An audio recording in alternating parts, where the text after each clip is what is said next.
جہاں جہاں اللہ کے ولیوں کا ذکر آیا، ان کے پیچھے چلنے والے سگ اور کتے کا ذکر آیا.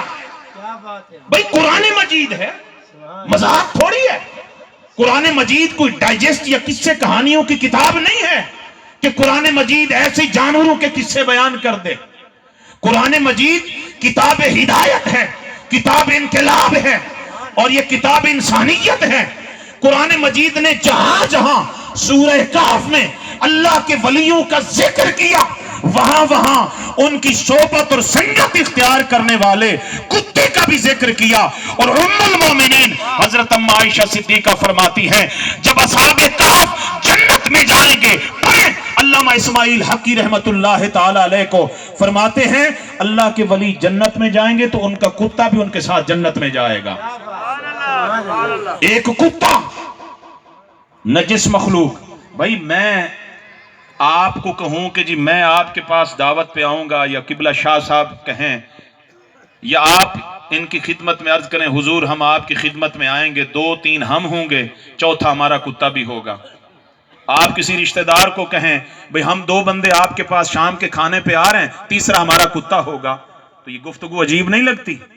یہ میرے لیے اور آپ کے لیے عجیب ہے. لیکن وہ کتا جس نے اللہ کے ولیوں کی سنگت اختیار کی، اللہ کے ولیوں کی دوستی اختیار کی، اللہ کے ولیوں کے ساتھ رہا، جہاں جہاں اللہ نے ولیوں کا ذکر کیا، ان کی صحبت، ان کی سنگت، ان کی دوستی میں آئے ہوئے کتے کو بھی اللہ نے موضوع کلام بنایا. دوستو اگر ایک نجس مخلوق اللہ کے ولیوں کی محبت میں آ جائے، اللہ کے کلام کا موضوع بن جائے، اگر میں آپ جن کو اللہ نے اشرف المخلوقات کا ٹائٹل دیا ہے، اگر ہم اللہ والوں کی محبت میں آ جائیں تو اللہ ہمیں کیوں نہیں جنت عطا فرما سکتا؟ سبحان اللہ، کیا بات ہے، سبحان اللہ، سبحان اللہ، بے شک سے بے شک. تو صحیح بخاری کتاب التوحید میں یہ ہے کہ اللہ والے جب جنت میں جائیں گے اللہ کے حضور حجت پیش کریں گے، مولا ہم اس وقت تک جنت میں نہیں جائیں گے جب تک دنیا میں ہم سے محبت کرنے والے ہمارے ساتھ نہ. حضور نے فرمایا 70 ہزار کی ٹولیاں اللہ والے لے کر جنتوں میں جائیں. سبحان اللہ، کیا بات. جو آیہ مبارکہ سورہ التوبہ سے میں نے تلاوت کی ہے، اللہ کریم نے اس میں ارشاد فرمایا وَرِضْوَانٌ مِّنَ اللَّهِ أَكْبَرُ. اس آیت کے پیچھے اللہ کریم جنت کی نعمتوں کا ذکر فرما رہا ہے، جنت کی نعمتوں کا، جنت میں دیے جانے والے پھلوں کا، نہروں کا، اور وہاں خوبصورت جو جنت کا سنہری اور ماحول ہے اس کا ذکر فرما کے آیت کے آخر میں فرمایا وَرِضْوَانٌ مِّنَ اللَّهِ أَكْبَرُ.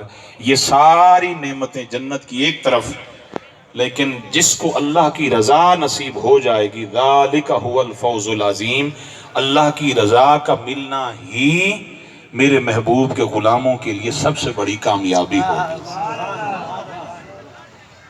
جس کو اللہ کی رضا مل جائے. اب قرآن مجید سے ہی ہم پوچھتے ہیں کہ اللہ کی رضا کسی حضور کے امتی اور غلام کو کب ملتی ہے؟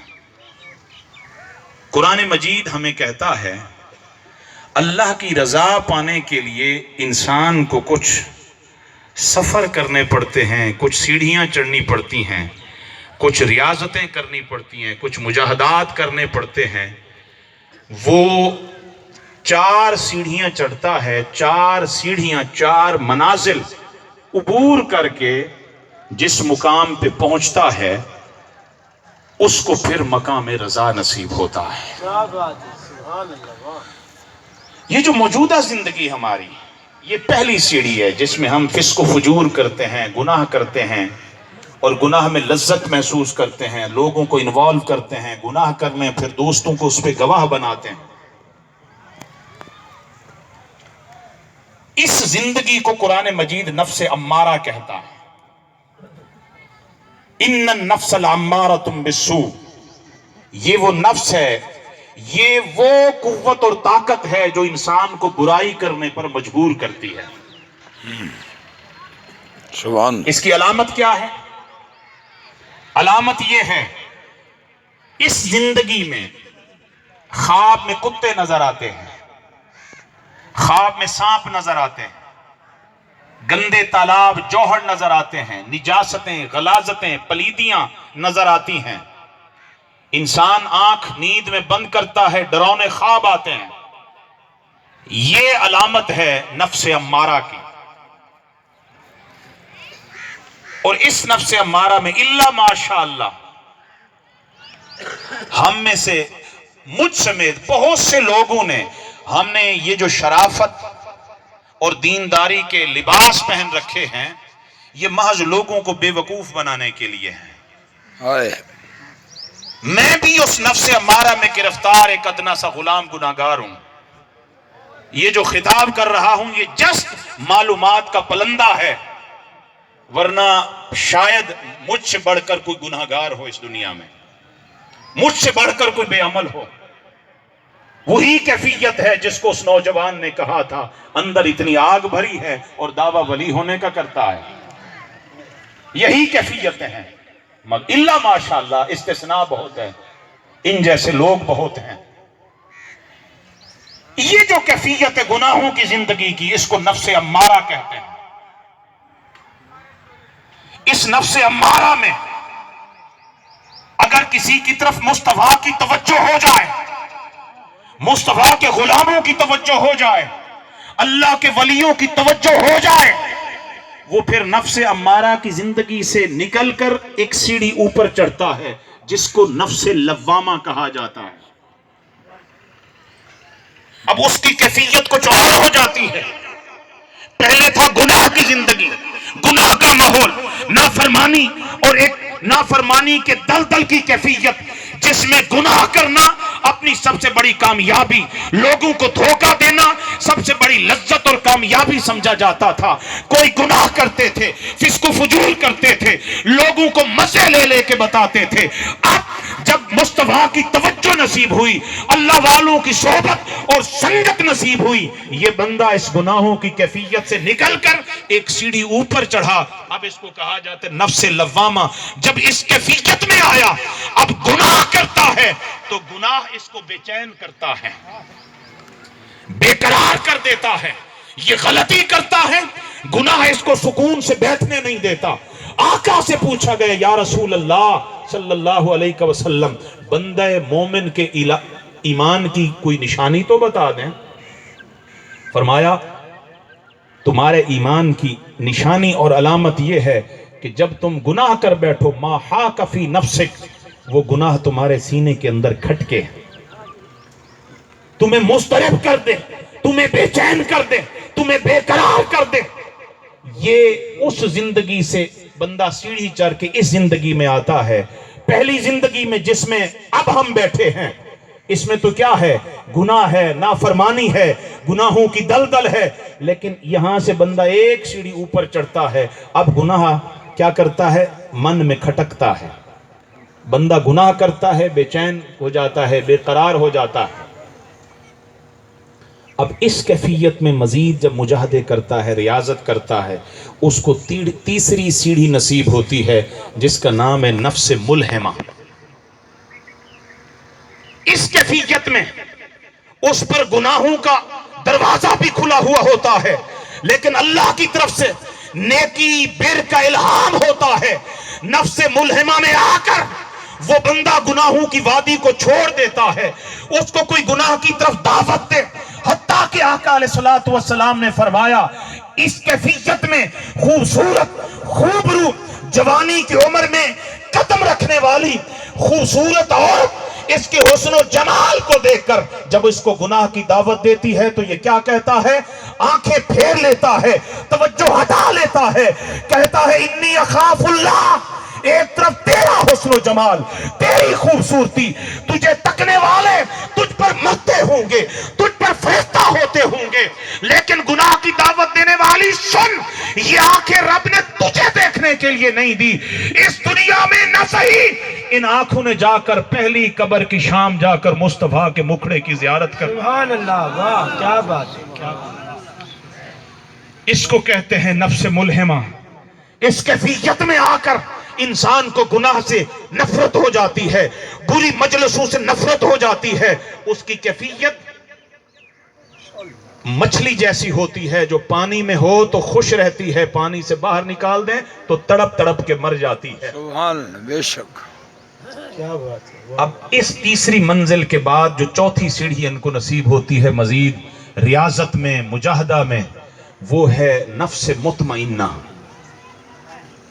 جس کو اللہ فرماتا ہے یا ایتھا النفس المطمئنہ۔ واہ واہ، بندہ گناہوں کی وادی کو چھوڑ کے آیا، نفس لوامہ میں آیا، وہاں ریاضتیں کی، مجاہدہ کیا، اب وہ نفس ملہمہ میں آیا، نفس ملہمہ کے بعد مزید اللہ والوں کی تلاش میں رہا، محبت میں رہا، تاجدار کائنات کے جلووں میں گم رہا، اب اس کو نفس مطمئنہ ملتا ہے۔ نفس مطمئنہ کی سیڑھی پہ جب چڑھتا ہے، رب ندا دیتا ہے یا ایتھا النفس المطمئنہ ارجعی الی ربک، اے میری ذات پہ، میری رحمت پہ راضی اور مطمئن ہونے والے، وہاں سے چل کے یہاں تو آیا ہے، اب دیکھ تو صحیح میری رحمتیں کس قدر تیرے انتظار میں کھڑی ہیں۔ سبحان اللہ، نعرہ تکبیر، نعرہ رسالت، نعرہ حیدری، آستان عالیہ، سبحان اللہ، اب واہ واہ۔ نفس مطمئنہ کے بعد اس کو جو پانچویں سیڑھی نصیب ہوتی ہے وہ ہے نفس راضیہ، چھٹا نفس مردیہ، راضیہ اور مردیہ۔ یہ مقام اور آخری نفس جو ہے، آخری سیڑھی ہے، وہ نفس کاملہ ہے۔ یہ جو نفس راضیہ اور مردیہ ہے، اس مقام پہ جا کے اللہ اپنی رضا عطا کرتا ہے، جس کا ذکر سورہ توبہ میں فرمایا وَرِضْوَانٌ مِّنَ اللَّهِ اکبر ذَلِكَ هُوَ الْفَوْزُ الْعَظِيمُ۔ جنتی نعمتیں ایک طرف، لیکن ان ساری نعمتوں سے بڑھ کر جنت میں جو اللہ کی نعمت ہوگی وہ اللہ کی رضا ہوگی، جس کو یہ مل جائے گی اس کے لیے بہت بڑی کامیابی ہے۔ سبحان اللہ، میں اور آپ ایمانداری سے بتائیں، ہم جس کیفیت میں ہیں، جنت، یہ مقام تو دور کی بات ہے، جنت کا داخلہ بھی مل سکتا ہے ہمیں۔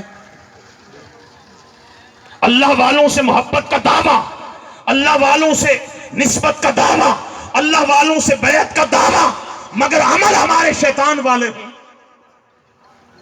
تو پھر ان کے ساتھ جنت میں کیسے جائیں گے؟ یہ جو نفس راضیہ مردیہ ہے، اس کو قرآن مجید مقام تکوین کہتا ہے۔ اس مقام پر بندے کی کیفیت یہ ہوتی ہے، جو اپنی زبان سے نکالتا ہے وہ تقدیر بن جاتی ہے۔ اللہ، واہ، کیا بات، واہ واہ واہ، واہ اللہ سے واہ۔ قرآن مجید میں سورہ یوسف آپ پڑھیں، یوسف علیہ السلام کو عزیز مصر نے جب قید میں ڈالا، دو قیدی خواب لے کر آئے تعبیر پوچھنے کے لیے۔ ایک کا خواب سچا تھا، آپ نے اس کی تعبیر بتا دی، ایک نے خواب نہیں دیکھا تھا، ایسے جھوٹ بول دیا، آپ نے اس کی تعبیر بتائی۔ تعبیر یہ بنتی تھی کہ بادشاہ تجھے پھانسی پہ لٹکائے گا۔ اس نے کہا میں نے تو خواب دیکھا ہی نہیں ہے، ایسی جھوٹ بولا ہے۔ آپ نے فرمایا قضی الامر، تو نے اگرچہ جھوٹ بولا ہے، اب تعبیر میں نے بتا دی ہے، جو کچھ میری زبان سے نکلا ہے یہ ہو کر رہے گا۔ یہ مقام تکوین ہوتا ہے۔ اس مقام پہ بڑے بڑے لڑک گئے، بڑے بڑے کوئی قدم لڑک جاتے ہیں اور اس منزل پر پہنچ کر پھر وہ نفس مطمئنہ پہ آ جاتے ہیں۔ کم ہی لوگ ہوتے ہیں کہ جو کامیاب ہوں۔ حضور سرکار غوث الاعظم کو دیکھیں، کچھ بے دین روافض آپ کی خدمت میں آئے، انہوں نے ایک زندہ انسان کو چارپائی پہ لٹا دیا اور کہنے لگے آپ اس کی نماز جنازہ پڑھا دیں۔ غنیت الطالبین میں یہ بات موجود ہے، وہ آپ کی ولایت کے امتحان لینا چاہتے تھے، آپ نے نماز جنازہ پڑھا دی۔ اب جیسی سلام پھیرا تو وہ اونچی آواز میں اس لیٹنے والے بندے کو نام لے کر بلانے لگے کہ اٹھ، ہم نے تو مذاق کیا تھا۔ آپ نے فرمایا قضی الامر، تمہارا مذاق تھا، اب جو ہو چکا ہے، نہ یہ یہاں اٹھے گا نہ وہاں اٹھے گا۔ یہ مقام تکوین ہوتا ہے۔ مقام رضا پہ اللہ کریم اپنے بندے کو وہ طاقت عطا کرتا ہے، جہاں بندہ گفتگو کرتا ہے تو وہ اس کے جملے تقدیر بنتے جاتے ہیں۔ کیا بات ہے، کیا بات ہے، واہ واہ۔ اب یہاں پر آ کر بڑے بڑوں کے قدم لڑک جاتے ہیں. میں 2 مثالیں پیش کرتا ہوں. امام نبہانی رحمۃ اللہ تعالی علیہ کی کتاب ہے جامع کرامات اولیاء. ان کا زمانہ اعلیٰ حضرت محدث بریلوی رحمۃ اللہ تعالی علیہ کے قریب ہے. آج سے 250 سال پہلے کا زمانہ پایا ہے. اس میں آپ نے ایک اللہ کے ولی شیخ احمد شربینی رحمۃ اللہ تعالی علیہ کا یہ واقعہ لکھا. اللہ کریم نے شیخ احمد کو اولاد نرینہ کے طور پر ایک بیٹا عطا فرمایا تھا اور کوئی اولاد نہیں تھی. وہ بیٹا بیمار ہو گیا. آپ ہر وقت اللہ کے جلووں میں مستغرق رہتے ہیں, اس کی یاد میں مستغرق رہتے ہیں.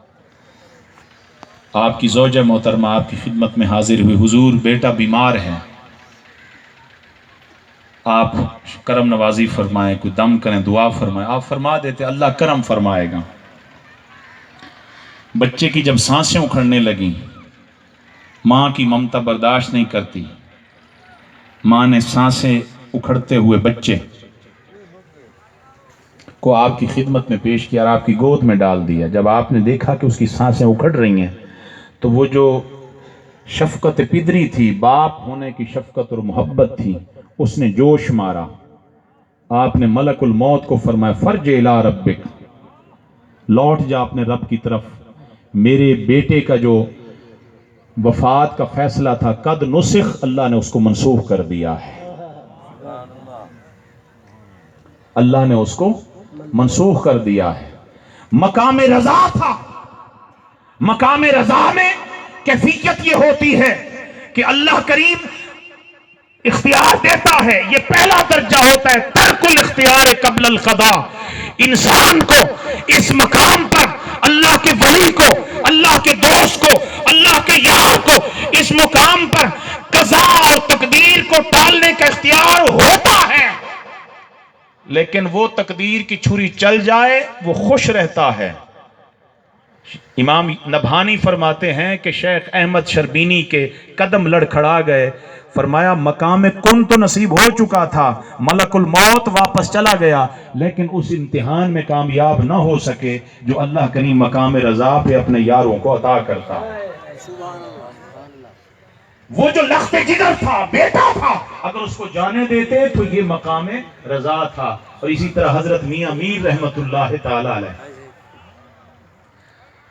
آپ کو 12-13 سال کالی کھانسی رہی. رات کو سو نہیں سکتے تھے, ساری رات کھانستے رہتے, تڑپتے رہتے, کراہتے رہتے. اور ماں بھی ساری رات بے چین رہتی, مضطرب رہتی.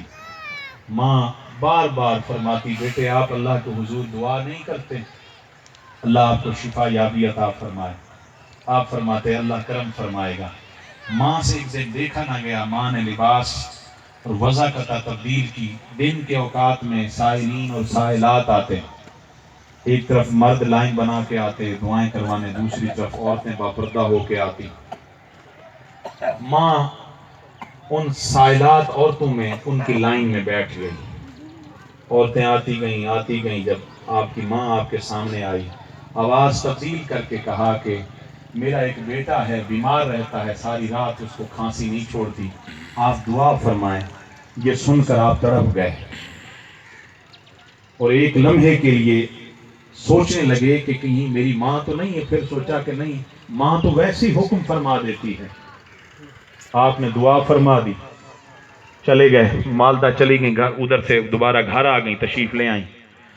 جب پہلی رات آئی آپ نے دعا فرمائی کہ اللہ اس کے بیٹے کو کھانسی سے نجات عطا فرما. تو اس رات کھانسی نہ ہوئی. ساری رات سکون سے ماں نے گزاری. صبح جب اٹھے تو آپ نے کہا, ماں آپ نے تو بڑا ظلم کیا ہے مجھ پہ.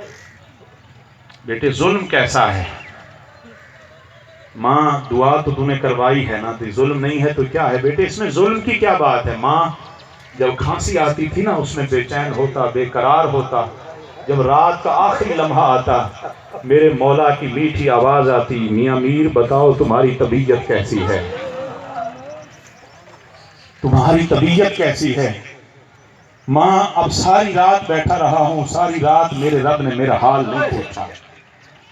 میرا حال یہ مقام رضا ہوتا ہے، جو کہہ دیتے ہیں وہ اللہ کی تقدیر بن جاتی ہے، اللہ کی تقدیر۔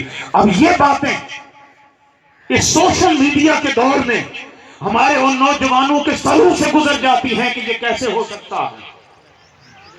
یہ وہ مقام ہے جو اللہ کریم نے مصطفیٰ کے صحابہ کو عطا فرمایا تھا۔ یہ مقام اس 22 سال کے حضور کے نوجوان صحابی حارث بن مالک کو بھی عطا کیا تھا اللہ کریم نے، جب آقا کی بارگاہ میں آ کے عرض کرتے ہیں یا رسول اللہ وسعت لیلی وسمعت نہاری۔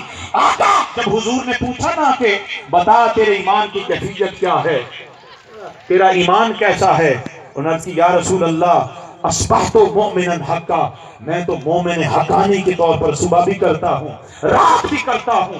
فرمایا لکل شیء حقیقت فما حقیقت ایمانک، ہر چیز کی ایک علامت نشانی ہوتی ہے، بتا تیرے ایمان کی علامت اور نشانی کیا ہے۔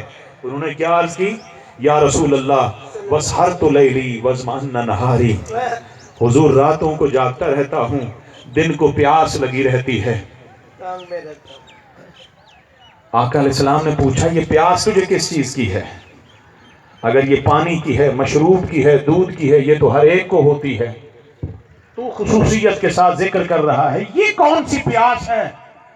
عرض کی یا رسول اللہ صلی اللہ علیہ وسلم رات کے اندھیرے کا جب لمحہ آتا ہے، ہر کوئی دن بھر کی تھکاوٹ دور کرنے کے لیے نرم و نازک بستر کی طرف دوڑتا ہے، لیکن جیسے ہی رات کا اندھیرا آتا ہے میں کھڑا ہو جاتا ہوں، جس کو میاں محمد بخش صاحب نے فرمایا کہ رات ہوئے بے دردانوں نیندر پیاری آوے، درد مدانوں تان سے جندی ستیاں آن جگاوے، کہ رات تو ہر ایک کے لیے آتی ہے، اس میں بے درد بھی سو جاتا ہے، درد مند بھی سو جاتا ہے، بے درد 9 بج جائیں صبح کے 10 بج جائیں وہ لمبی تان کے سوتا ہے، مؤذن آواز کے ذریعے بلاتا ہے کامیابی کی طرف، اللہ کے ذکر کی طرف، یہ لمبی تان کر سوتا ہے، لیکن درد مند جو ہی بستر کے قریب جاتا ہے مولا کی میٹھی آواز اس کو سونے نہیں دیتی۔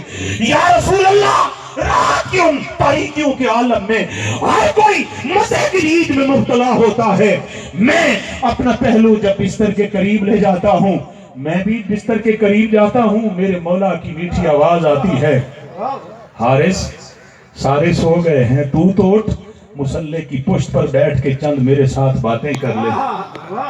یا رسول اللہ میری ساری رات مصلی پر بیتتی ہے، کبھی قیام کرتے ہوئے، کبھی رکوع کرتے ہوئے، کبھی سجدے کرتے ہوئے، اب کیفیت یہ ہے یا رسول اللہ صلی اللہ علیہ وسلم وزمات و نہاری، رات کو جاگتا رہتا ہوں، دن کو پیاسا رہتا ہوں۔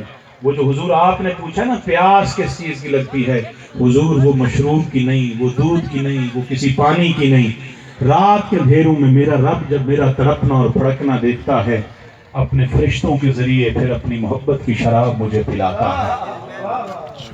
دن کو پیاس کسی پانی کی نہیں ہوتی، کسی مشروب، کسی دودھ یا آب زمزم کی نہیں ہوتی، یا رسول اللہ پیاس اس چیز کی ہوتی ہے کہ دن جائے اور رات دوبارہ پھر آئے تاکہ پھر اس کی محبت کی شراب اس کے دسترخوان پر اس کے فرشتوں کے ہاتھ ہو سکے۔ اب یہاں مقام کیا ملا؟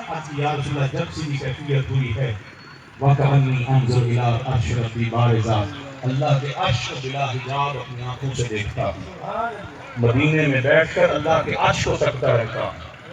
عرش مراد یہ بادل نہیں ہے، یہ آسمان نہیں ہے، اللہ کے عرش سے مراد وہ عرش ہے اللہ کریم جس کو قرآن مجید میں پوری وضاحت سے بیان کرتا ہے۔ وَكَأَنِّي أَنظُرُ إِلَىٰ أَهْلِ الْجَنَّةِ يَتَزَاوَرُونَ فِيهَا، جنتیوں کو جنت میں کھیلتے ہوئے دیکھتا ہوں، دوزخیوں کو دوزخ میں جلتے ہوئے دیکھتا ہوں۔ حضور نے یہ سنا، ان کے سینے پر دست مبارک پھیرا، فرمایا عرفت یا حارث فالنم، اے حارث تو میری امت کا عارف بن چکا۔ یہ مقام رضا ہوتا ہے جو اللہ کے ولیوں کو نصیب ہوتا ہے۔ پھر جب یہ تقسیم کرتے ہیں جن کے بارے میں لب گشائی کرتے ہیں، اللہ ان کی تقدیریں بدل دیتا ہے۔